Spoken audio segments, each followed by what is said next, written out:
do you believe that, you know, the missing link is or was the kind of intervention of an extraterrestrial race, which kind of really sped up our evolution? Yes, Yeah. that's what he says. And I have found in some research that there are a few things that can validate that in certain areas. Yes.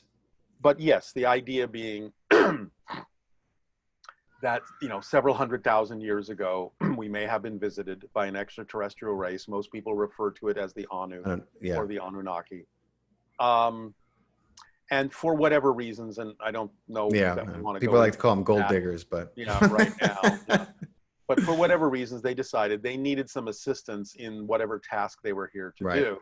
And they started being, I guess, you know, masters of genetics, infusing their own genetic material into the naturally evolved hominid on the earth, which in general, I suppose you could refer to as Homo erectus. At that time, therefore, they created a blending, a hybrid between Homo erectus and the Anu that became what we now recognize as Homo sapient, us. Right.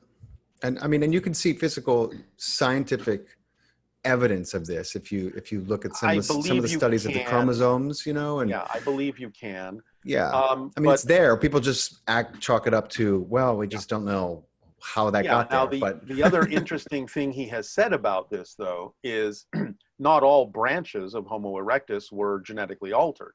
Right. And the ones that were not genetically altered, that continued to evolve naturally, evolved into the being we today now call Sasquatch. Oh, that's so. You know, he's so saying, fascinating. He's saying that if the ETs had not genetically intervened, we would all be Sasquatch today. That's the natural hominid of Earth that evolved on Earth. Wow. I you know, I remember hearing something like that, but I never realized that was the full picture of what he was saying.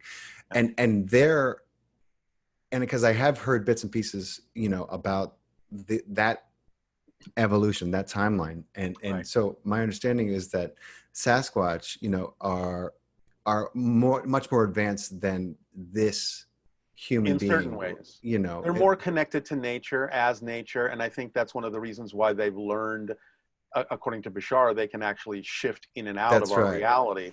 And that's why they're so elusive. Right.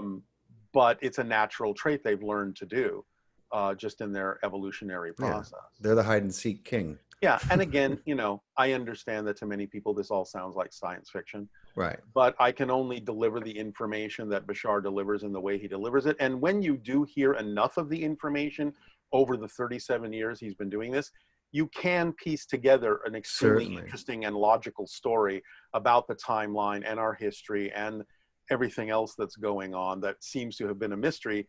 He's put a lot of pieces in place that do form a coherent narrative that is very different than a lot of people think, but has a lot of verifiable evidence when you do the research. So it's a very interesting tale.